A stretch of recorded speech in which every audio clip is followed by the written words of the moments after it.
Again, good afternoon to everyone. Welcome to the third appointment of these deep tech stories from MIB. I really thank you, Francesco, for hosting and letting us this kind of series.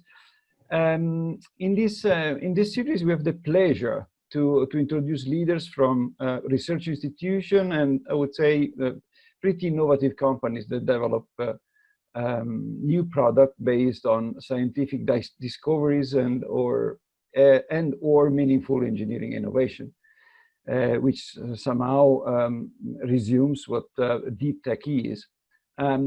Typically in the fields of robotics, AI, IoT, nanotech, biotech, cloud, edge, fog, whatever declination of computing you want. And cybersecurity. This evening we will be have some glance of this incredible world, and we will have the pleasure to discuss of cybersecurity with two distinguished guests from a prestigious Italian university, Politecnico di Torino, and the company is called ToothPic. Cybersecurity somehow is a pretty much hot topic.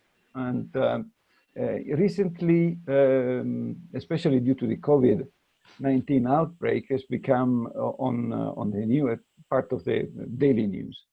I was just looking to recent figures about the market of the cybersecurity, and is still growing to digit, and somehow is expected to reach 300 billion in 2025. So. Incredible need, incredible offer. So let's see what happened and what we are talking about. Introducing the founder and the chairman of the board, Enrico Magli. Good morning, Enrico. Good afternoon. Good afternoon. Enrico. Good afternoon. And the CEO and founder, Giulio Coluccia. Ciao, Giulio. Good afternoon, everybody. So again, we said, I said that we are living strange times. I mean, due to the outbreak of the COVID, we are living a kind of a profound transformation in daily routine. And our habits have been completely transformed, and somehow we have been affected more than we thought would have been possible, isn't it? Still today, a majority of people are working from home. Or somehow working in a smart work setting. I was just reading Sole 24 Ore that in May 2020, more than 8 million people in Italy were working from a smart work environment. And in January 2020, there were no more than 500,000. So 16 times more people which have somehow in which they move their habits, and they have to transform profoundly their way of interaction. The first question is, of course, is this a circumstance in which may become relevant security-wise? Giulio or Enrico, what's your thought? Yeah, that is definitely true. And I collected some figures as well that apply to a smaller scale to Torino. Can you see the slide? Mm-hmm. Okay, these figures depict how many people were working in person in the main office buildings in Turin city center before COVID crisis, and how many of them are working now in the same premises. And as you can see, there is roughly a 90% less people working in the offices. Yeah. So that means that all those people are working from home right now. So these are workers that use their personal network, home network, and sometimes more often than we could expect, they're also using their own devices. And this is a problem. This is a problem because using those devices, they access company resources like, company cloud, or tools for monitoring production, or also for operating machines. Mm-hmm. But those devices and those networks are not as safe and secure as the corporate ones. And this means that a malicious user can inject some sort of malware in those networks or in those devices and can access those company resources. And we may think that this is a problem which is far from us. You know, we always think that it's never going to happen to us. But there is an interesting statistic collected in 2016 by CB Insights that shows that in 2016 only 3 billion credentials were stolen worldwide in all kind of sectors. In customer sector, 1 billion names, phone numbers, email addresses from Yahoo. But also it happened to American voters and also happened to Shell employees. Mm-hmm. And this means that personal data, company data, corporate data were exposed, and we don't know to whom they were exposed. And this became an issue, a problem, which it's also the institutions are trying to address. For example, the European Union only recently actually, introduced the PSD2 directive that imposes strong customer authentication for accessing bank accounts and for authorizing online payments. Mm-hmm. But it's very recent, since last September. So it became clear that is a very big issue, the security of authentication in general. Enrico, the scenario that Julian is sketching is frankly kind of scary. Eh? But are we really in such a danger of being scammed, phished, hacked, stolen, the worst? How can we defend ourselves somehow? Do you see which kind of countermeasure can be taken in order to somehow be safe? Yeah, so actually what Giulio said, you know, these things actually have already happened, and I'm afraid that it's only going to get worse. You know, more devices connected, more activity on the internet or online. This is going to provide a larger surface for attacks, for the bad guys. So this is why the role of cybersecurity is getting stronger and stronger nowadays. Now, cybersecurity is a term that is being very widely used. That would be very roughly let's say, providing protection against digital attacks. What is that we have to protect? It's computer systems, computer networks, but also, for example, computer programs, because those can be hacked too. So the attackers want to get hold of our sensitive data and do things to their advantage using those data. So cybersecurity studies ways to make this less of a problem for the common people. So the basic underlying technology is cryptography, which enables the exchange of information in a protected way, and also the verification of the authentication of the content.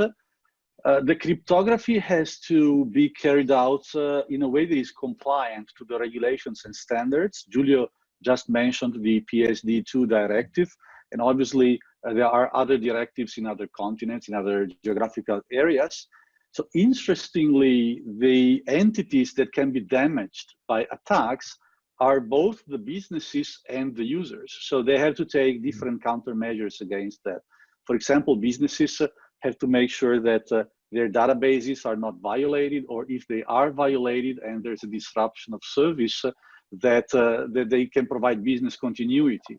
I'm also very interested to what happens to the people. So people every day use identity management and access management technologies. You know, for identity management is essentially associating a username to a person, and access management is the act for a person to actually demonstrate that they are who they say that they are. And this operation we do every day, you know, multiple times as we log in into the systems that store our sensitive data. So this operation, maybe Giulio, you can switch to the next slide. In the past, we used to do that using passwords. So, you know, there's nothing inherently wrong against passwords if you can remember a very large number of very complex passwords. I just checked beforehand. On my online identities, I have 120 passwords. There's no way that I can remember all of them. And you have to store them securely, because if you reply to a phishing email and you give away your data, then you're lost. So this is why we are now dealing with multiple factor authentication, or MFA, which is essentially a set of techniques that combine several different methods for authentication, not just a password or PIN or screen pattern or whatever you use to unlock your smartphone. So we couple the basic knowledge factor, like the password, with, for example, possession factor, something that you own. And while in the first days, it was very typical to use USB tokens or OTPs from banks, this is getting more and more something you want to get rid of because it's inconvenient. You have to carry those things around with you. The smartphone is really becoming the way of choice to handle this, and most banks are moving towards that. So you can couple a password with the proof of possession of your smartphone, or alternatively, you can also change. You can sort of replace the password with an inherence factor, something that you are, like a biometric, for example, like fingerprint or face. And that's you know, all over the technical digest for what Apple is doing with the you know, face authentication, all of that. So these things are becoming very popular. And in ToothPic, we actually deal a lot with authentication, trying to make this a very secure procedure. Yeah.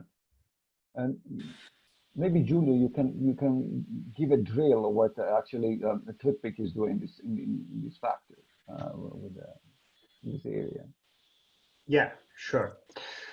Yeah, as Enrico very appropriately said, all the institutions and service providers are moving from a possession factor based on a dedicated device, like the bank token, to the device that all of us have in our pockets, which is our smartphone.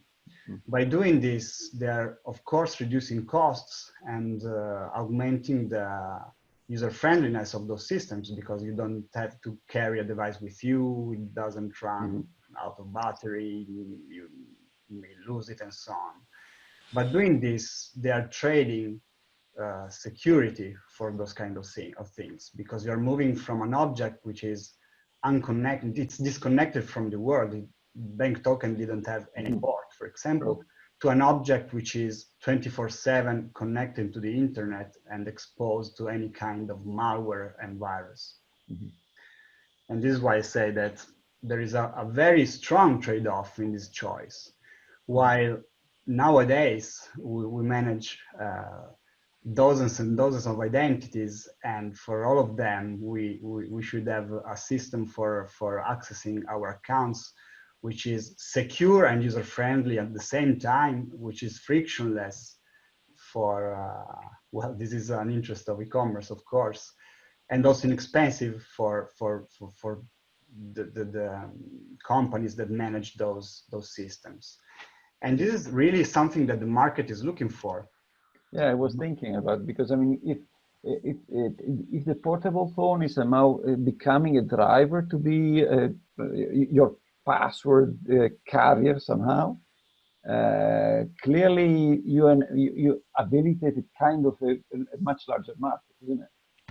Yeah. The forecast value of the market of authentication in 2023 is $28 billion. Just in authentication. Yes, just for the authentication market.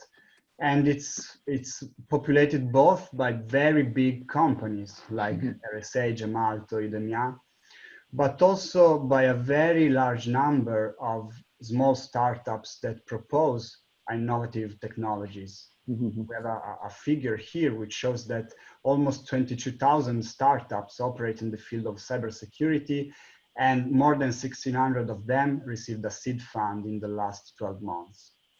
And yeah, it can be seen from the amount of investment in this field that those big companies are looking for innovative technologies basically to differentiate from each other, because if you look at the portfolios of those companies, they're more or less overlapping to each other.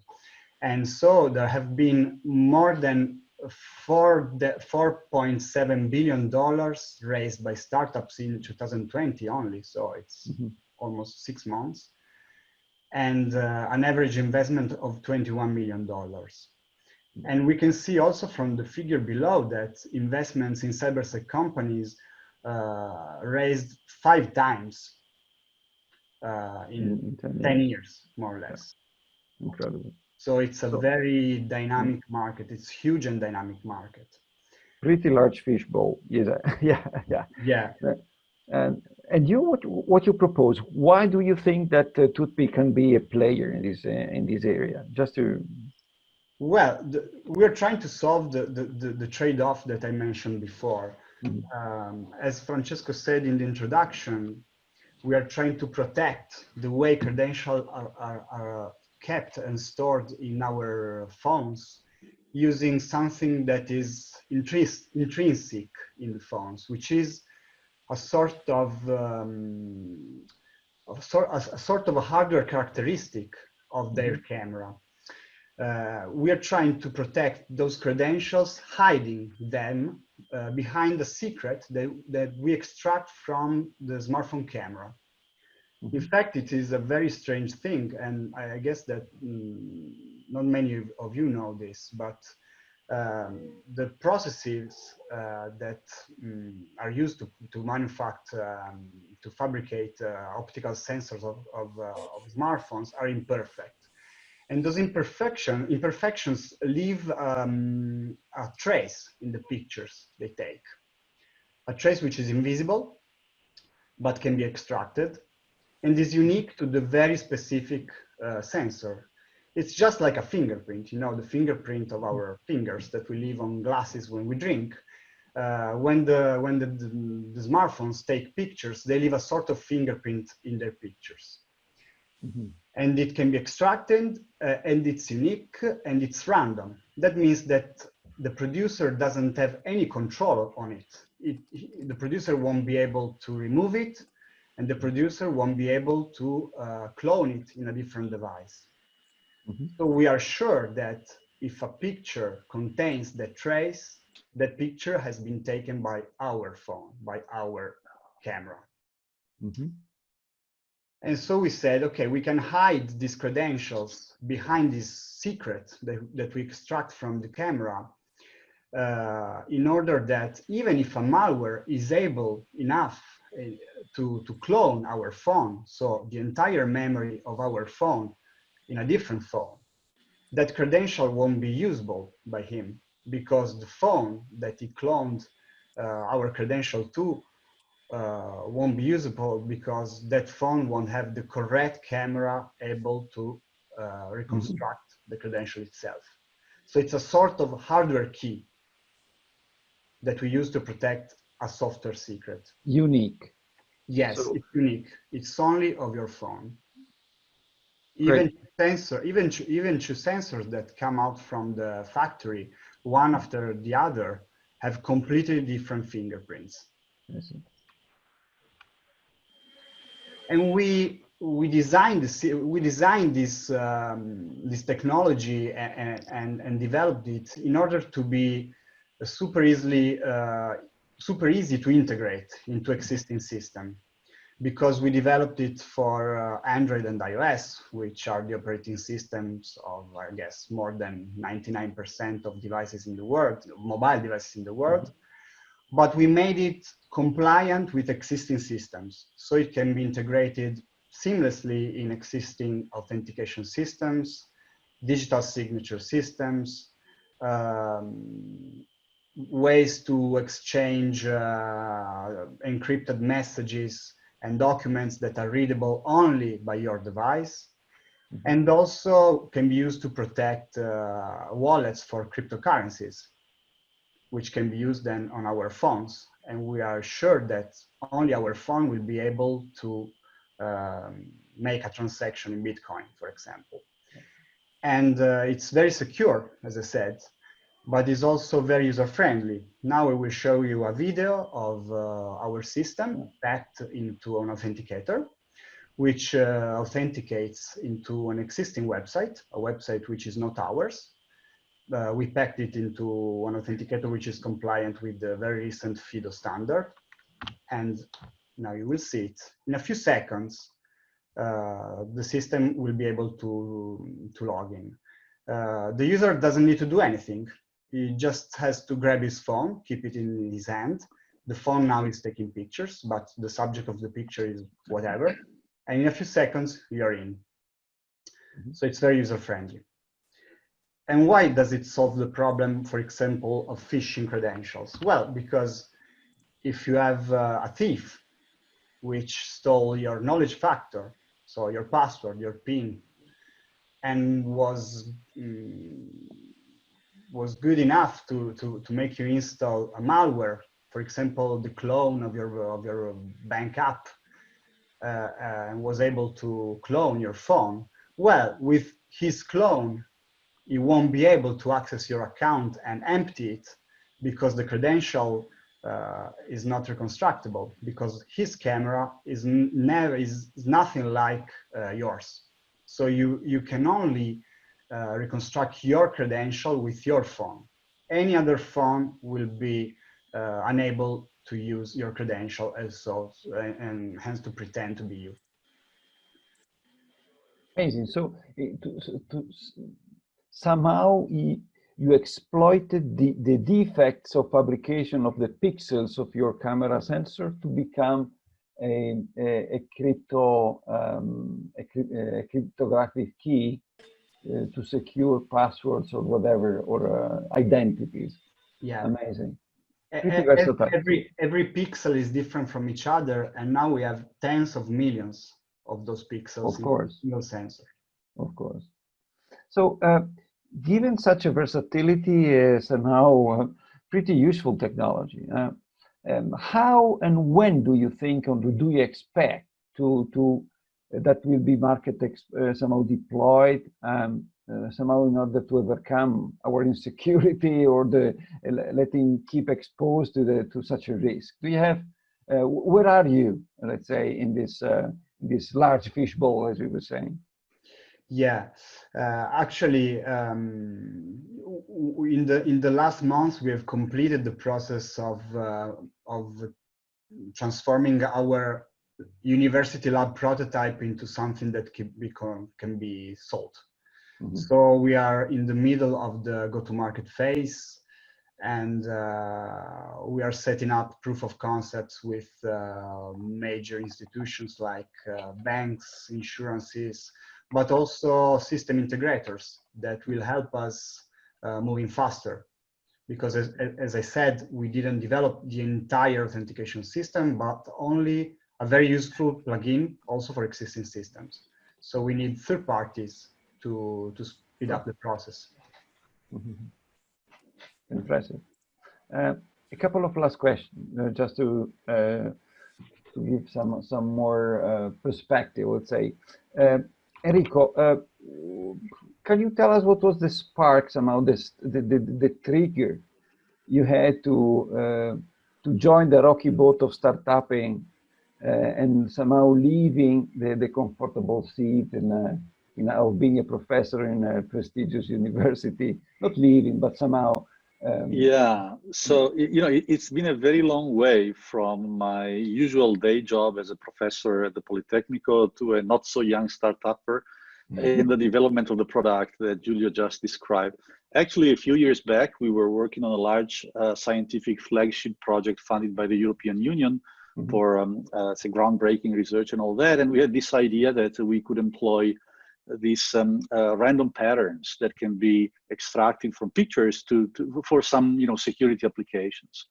And then we had like a follow-up project for a small proof of concept. It was not this product, it was a search engine that would detect whether a photo would be shot by a given camera or not.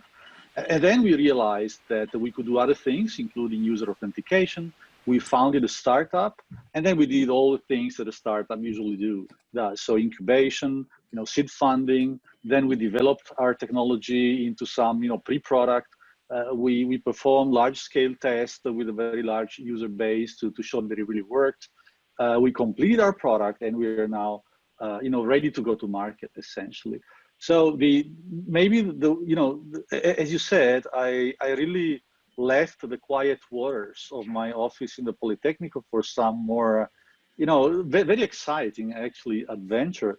I really learned a lot. And one thing that I like to say is that, when you work as a professor, your product is a paper. Now you do your research, you're aware of what the companies do, you're aware of the technology. You put yourself some boundaries for what you have to do and some constraints. But those are relatively vague, and you don't really have to sell anything. So what I learned, is that there's a huge distance from, let's say, the proof of concept that you do for a scientific paper and the proof of concept and development that you do when you really have to sell a product. I had no idea there was, so much distance, so much development and associated costs as well involved. So that's the one thing that that has stayed with me, actually. Yeah. Sure. Filippo, I have a question from a customer. Yeah. A prospect. What about if my phone gets stolen or my camera got broken? So, it's a possession factor. So it's like all possession factors, it can be unenrolled from the system. So you just report to the administrator, like the bank or whatever, that you have lost your phone. Pretty sure, like in no time, you're going to purchase a new mobile phone, a new smartphone, because everybody uses them nowadays. You will not stay without that. You re-enroll the new one. So it's exactly like all other possession factors, only more convenient. Think about this. If you have let's say, USB token in your bag, how much time can it take for you to realize that you have lost it or it's been stolen? For me, it could be weeks or months. If you lose your smartphone, you realize that in a matter of like a half an hour. You cannot get in touch with your wife, you cannot get in touch with your kids, and so on. So yeah, sure, great. Yeah. So great, and Enrico, just taking another point. How do you see cryptography and ToothPic in, let's say, 10 years? So what would be for you your idea of being in this bizarre world in 10 years? Yeah, so Roberto, you asked that to a professor, you're in for a very long answer. But in the interest of time, I'll try to keep that short. So when I look at what's going to happen, in my view, in the next few years, I see that connection is going to become more and more widespread. More devices, more online applications, and so on. And so I see that cybersecurity is going to become more and more important. The devices are also going to change. Now we have smartphones with a few sensors. In a few years, the imaging modalities might change. Let's say, features of the smartphones might change. The computational, the way computations are performed on smartphones might change. We have to keep up with all that. So the task of this startup is to let's say, update continuously our technology so that we can take advantage of the opportunities that the new devices will provide to us. I think we have a very nice team. We're 4 people, all coming from the university initially. Afterwards, Giulio became more of a, let's say, he's still a technical person, but he has now managing expertise as well. So he's running the company very well. But we're a team of 4 people, technical people with expertise in security, technology, and all that. We think we are very well suited to keep up with this. And the other thing I'd like to mention, I'm very interested to see if artificial intelligence will eventually, if cybersecurity will become less oblivious to artificial intelligence, because they've been pretty separated so far. I think that there are several things that AI can do for cybersecurity, not as a basic service. I don't think it's going to replace cryptography, but maybe in the ways of reducing costs, reducing the time needed to detect an attack, for example, reducing the scope of the attack. And, these sort of things, I think they are going to become very important in the future. I see. And just a spot question, what about quantum computing? Because quantum computing, many people are somehow believing that it'd be the holy grail of hackers, because they could hack whatever password they want. Is it real? I guess nobody knows. I somehow I hope it will come eventually, but it's been a while that you see, statements like it's going to be here in 5 years from now. I think it's going to take a while. So we're keeping an eye on that, because I think it will eventually come and it's going to be important. I don't see that in the next, say, 5 years or 10 years. Maybe in a longer time, it could be real. At the same time, I think this is going to provide opportunities to us, because we will need, let's say, longer keys.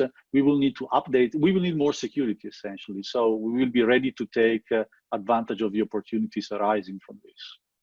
But luckily for us, sensors are becoming bigger and bigger, so we have more information. Sure, you're right. You're right. So more defects, and more difficult to keys to crypto to generate cryptographic keys. You're right. I see. So great. I would like to thank you very, very much for this interesting, I would say, chat we had.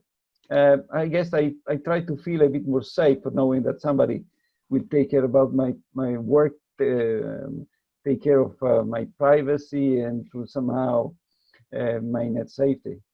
So I wish you all the best for the company, for your research, and keep going with the same enthusiastic spirit, and keep going with your very interesting set of people. So thank you very much. Thank you very much for everybody who just followed this this webinar. We are open to questions driven through, please, the chat. We will be still available to some of your questions, if any.